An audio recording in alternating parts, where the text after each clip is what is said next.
Hi, I'm Charlotte Gill. I'm the Corporate and Foundation Relations Manager here at the Portland Symphony. And some of my colleagues asked me to talk to you today about what a concerto is. So I'm going to tell you because we have a really exciting one coming up on our program this weekend on Sunday and Monday. It's Beethoven's first piano concerto. And there's some really exciting things about that particular concerto that I might mention, but in general, a concerto is a piece of music written specifically for a symphony orchestra and for a soloist to play with them. Now, back when it started hundreds of years ago, it was more loosely used because a concerto was an Italian word that just meant concert, so it meant a bunch of musicians just coming together to play music. And then people like Bach and Handel started writing concertos that would feature various groups of solo instruments. And then when you got to people like Mozart, who you've probably heard of, he started really writing concertos featuring one solo instrument, like a keyboard or a violin, or Haydn wrote a glorious cello concerto. The one we're going to hear this coming weekend is by Beethoven, his first piano concerto.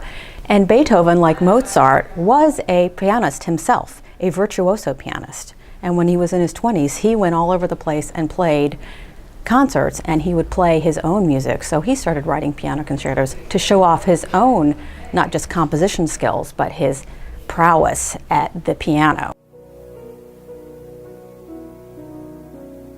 What's a cadenza? So, the cadenza, cadenza is like the word cadence, and cadence means when you come to the end of a musical phrase and the harmonies of that phrase sort of take you to an ending resting spot that just feels really good.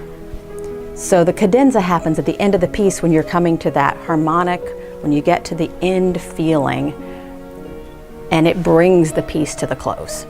Does that make sense? So then when in the concerto, a cadenza came to mean this moment at the end of the piece when the orchestra drops out and the soloist starts to play by his or herself. And then, that will happen, all these really exciting things will happen, and then the soloist, I'll just do it like a violinist, would start trilling, or the pianist would start trilling, and then blah, blah, blah, and the orchestra comes in, blump, the final chords happen, and the end of the movement, or the end of the piece happens. Ta-da!